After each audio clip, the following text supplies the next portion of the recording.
So, imagine you just spent months engineering this flawless, like $1 million high-speed engine. I mean, it's an absolute work of art. Oh, wow. Sounds expensive. Yeah, but there's a massive catch. The only place you're legally allowed to drive it is inside a crowded, slow-moving shopping mall. That sounds like a nightmare. Right, you're constantly tapping the brakes, you're dodging mall cops, and just kind of suffocating the potential of what you built. And today, we are looking at a single diary entry from a developer who, well, decided to just smash through the mall doors. Yeah, it's a really phenomenal piece of text. We're looking at a very short, intensely personal, almost manifesto-like excerpt from a document simply titled New Node Documenting Eyeglass. Eyeglass, yeah. And it really captures the exact moment a builder decides they can no longer tolerate an artificial ceiling. Okay, let's unpack this. Our mission today is to decode this micro-narrative. I mean, it's a story of digital rebellion, technical liberation, and what it actually takes to build tools from scratch in an environment that, honestly, wants to do everything for you. Right. And it starts with what the author calls a trial by fire, which ultimately culminated on the day they, and this is a direct quote, finally broke through the WordPress paywall. They write, "I realized I didn't need their permission to run my code. I just needed my own server and a window." That word permission is really the hinge on which this entire note turns. Like, it reviews a fundamental tension in modern technology. Which is what, exactly? Well, it's the extreme convenience of hosted platforms versus the unbridled power of, true digital autonomy. I do want to push back on this framing of rebellion, though. I mean, using a platform like WordPress is incredibly common. Millions of businesses, creators, developers, they use it every single day. Yeah, absolutely. It's sort of like renting a fully furnished apartment where the plumbing just works, you know? Why frame breaking a paywall as some sort of grand liberation? Isn't this developer just being a bit stubborn about, paying for a premium tier? I get that, but I would take that analogy a step further to explain the restriction. It's not just a furnished apartment. Think of a traditional content management system like WordPress as a massive, highly efficient commercial restaurant kitchen. Okay, a kitchen. Right. If you want to cook a standard menu, burgers, fries, salads, it is the best place in the world to be. The fryers are hot, the ingredients are stocked, and the whole system just runs smoothly. Makes sense. But the second you want to bring in, like a blowtorch to caramelize some highly experimental dessert, the head chef stops you. They say, you can't use that here. It violates our fire code unless you pay an exorbitant enterprise fee for a specialized kitchen. Oh, wow. So the platform actively prevents you from running non-standard operations. Precisely. Because you're sharing the server resources with thousands of other tenants, right? Yeah. The platform has to enforce strict limits on how much processing power you can use, what kind of scripts you can inject, how your database queries run. Yeah, because if you mess up, you crash everyone else. Exactly. If your code requires heavy lifting, the platform's automated systems will literally shut your process down to protect the overall ecosystem. So when the author says they realized they didn't need permission, it's a profound psychological shift. Like waking up from the Matrix? Kind of, yeah. They realized the platform was an artificial intermediary. The internet at its core is just computers talking to computers. Which brings us to the second part of the realization. I just needed my own server and a window. So is this window a literal thing, like a terminal on their computer screen, or are we talking metaphorically here? Well, if we connect this to the bigger picture, it's both. And the duality is really important. Literally, a developer communicates with a raw, unmanaged remote server through a terminal window. A simple black box with text on their screen. No buttons to click. No drag and drop, no helpful pop-ups, just pure command lines. But metaphorically, the window represents unobstructed access to the open web. Inside a hosted environment, you're looking at the internet through the platform's stained glass. They dictate what data gets out and what requests get in. Operating your own server through a terminal window shatters that glass. You're interfacing directly with the machine. So if the commercial kitchen was suffocating them, what on earth were they trying to cook? That is the big question. The author talks about having absolute confidence in their bulletproofed logic, which they specifically identify as a custom text-to-speech synthesizer for something called NYC Falcon. Yes. Here's where it gets really interesting. Bulletproofed logic. I mean, that is a bold, almost arrogant way to describe your own code, isn't it? It is bold for sure. But in software engineering, bulletproof has a very specific earned meaning. It means the code has been rigorously battle-tested. It actually anticipates failure. So it doesn't just crash if something goes wrong. Right. If a user inputs bizarre data, or if the network drops for a millisecond, the program doesn't crash. It handles the error gracefully and keeps running. You don't call a weekend script bulletproof. You call a highly complex, mathematically sound system bulletproof. And the system here is a custom text-to-speech synthesizer. Now, for you listening, think about how often you use text-to-speech.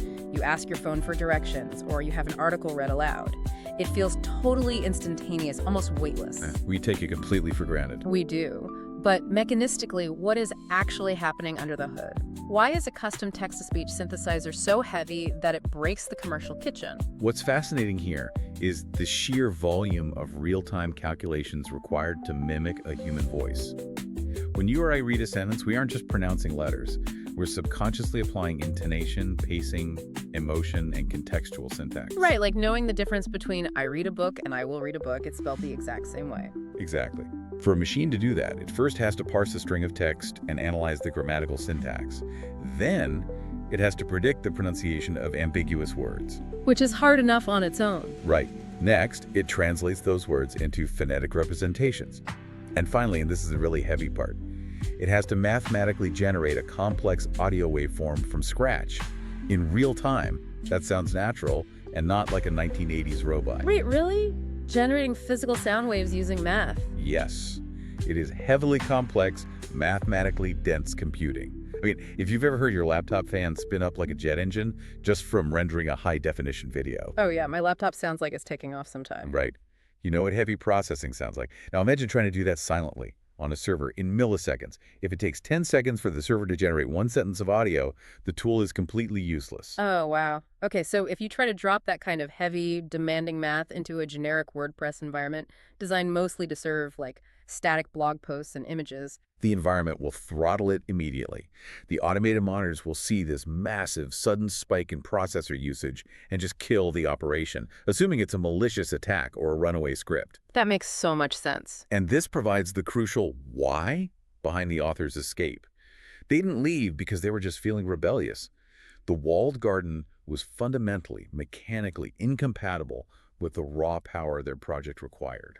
And let's look at the name of that project, NYC Falcon. The note doesn't really give us the full context, but the name implies speed, observation, maybe a local transit tool, or some automated real-time broadcasting system for New York City. Yeah, whatever it is, it needed to be blazing fast, and it needed a voice. Right, and it needed a home that could handle its weight. Exactly. So if WordPress kicks you out for hoarding processing power, you have a new problem. You need an infrastructure that doesn't just store files, but can actually crunch this heavy math in real time.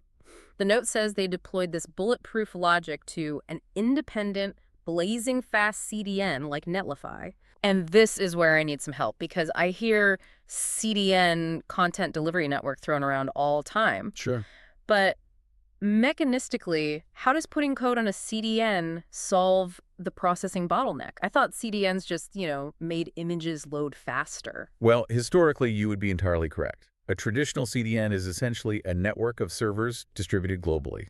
In the olden days, if your single server was in Ohio, a user in Tokyo had to wait for data to travel through underwater cables across the world. Which takes time. Right. A traditional CDN solved this by caching, or basically copying your static images and text on a node in Tokyo so the user got it instantly. Okay, so it's just handing out copies. Just handing out copies. But modern platforms like Netlify fundamentally changed the paradigm by introducing something called serverless functions at the edge. Okay, serverless functions. That sounds like a paradox. How do you run code without a server? It is a bit of a misnomer, honestly. Yeah. The servers absolutely still exist, but the developer no longer manages them. Oh, I see. Let's go back to our restaurant analogy. A traditional server is like hiring a dedicated chef who stands in your kitchen 24/7. You have to pay them, manage them, and make sure they don't get overwhelmed. If 10,000 people order food at once, your one chef crashes. So what is a serverless function on a modern CDN then? It's like having a million clone chefs stationed all over the world, but they are all asleep. That is a wild visual. Right. The exact millisecond a user in London requests a piece of audio from NYC Falcon, a chef in London wakes up, cooks that exact meal, hands it to the user, and immediately goes back to sleep. You're only utilizing and paying for the exact milliseconds of compute time that your logic requires. So what does this all mean? The complex text-to-speech math isn't bottlenecking on one machine. It's being distributed and executed instantly wherever it's recorded. Exactly. But to utilize this, you have to architect your software differently. You have to undergo what we call decoupling. Decoupling. Break that down for me. So in a traditional system like WordPress, the front end, which is what the user sees on the screen, and the back end, the database, and the logic, they are tangled tightly together. Okay. If the database crashes, the entire website goes down. They are physically coupled. Moving to an environment like Netlify means you are entirely separating the brain from the body. How does that work in practice? The visual website lives on the CDN as static, instantly loadable files. The heavy, bulletproof logic the brain lives in those serverless functions, just waiting to be called upon. But wait, I have to challenge this. Moving from a managed system where everything is handled for you to manually managing your own global serverless infrastructure and decoupling your front and back ends, isn't this developer just trading the polite prison of WordPress for an absolute nightmare of infrastructure management? I mean, you would think so, but that is the genius of modern developer platforms, and it really explains the author's intense feeling of victory. Why is that? Because platforms like Netlify have automated the deployment pipeline. The developer doesn't have to manually configure those nodes in London or Tokyo. They just push their bulletproof code to a repository, and the platform automatically handles the global distribution and the serverless scaling. Wow. Yeah, the developer gets to focus entirely on the logic without managing the metal. So think about what this means for the author's mindset. They describe the result of this deployment with a surprisingly aggressive, almost royal phrasing. They say, "I secured absolute dominion over my code." That is heavy language. It's not just, "I got my app working." It's, "I am the undisputed ruler of this domain." It is heavy, and it is entirely earned when you understand the mechanics of decoupling.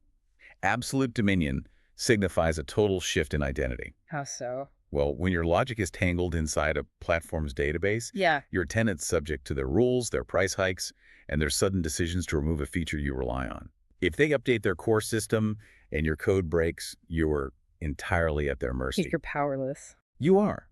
But when you decouple your logic and deploy it as independent serverless functions, you achieve true sovereignty. The logic is yours. The execution is guaranteed by the global infrastructure. Nobody can just pull the plug on you. Right. No one is going to throw up a paywall and say, "Please upgrade to generate more audio files," because the code runs exactly as you wrote it, interacting directly with the machine. That feeling, for a developer who has been suffocated by artificial limits, is intoxicating. They're no longer renting space. They own the physics of their application. It's really claiming your own territory. But what I love about the source text is that it doesn't end with the developer just sitting on a throne admiring their blazing fast code. It ends on a massive cliffhanger. Oh, it really does. Literally, the text just cuts off. It says, "Then came the eyeglass protocol, utilizing the..." and it stops. It's a brilliant, agonizing place for a note to end. It completely shifts the perspective of the document. It really does. It goes from being a retrospective journal entry about a past victory to a real-time log of an ongoing discovery. So if achieving absolute dominion over the code is like securing the borders of a new kingdom, is the eyeglass protocol, the watchtower. Ooh, I like that. How should we interpret the sudden naming of an eyeglass right on the heels of this massive technical liberation? This raises an important question about the life cycle of innovation, and it allows us to synthesize the entire chronological journey of this creator. Think about the steps we've covered so far. Okay. First, they built the capability. It was the bulletproof logic, the NYC Falcon synthesizer. They created the raw mathematical power. Right. Second, they secured the domain. They escaped the walled garden, decoupled their architecture, and deployed to a globally distributed network. They found a home where their power could actually operate without restriction. It's ability, then domain. Precisely. So what comes third? Once you have the power and the space to operate freely, you need vision. An eyeglass is an instrument of focus. It's used to clarify, to magnify, and to observe from a distance. Furthermore, they call it a protocol. And what does that imply in this context? In computer science, a protocol is a strict set of rules governing how data is exchanged. So it's not just a passive lens, it's an active system. Exactly. The Eyeglass protocol is likely a system they designed to monitor the outputs of their text-to-speech engine, to gather telemetry on how NYC Falcon was performing in the wild, or perhaps to focus all that raw computational power into a highly specific, targeted application. It's like turning a floodlight into a laser beam. Yes.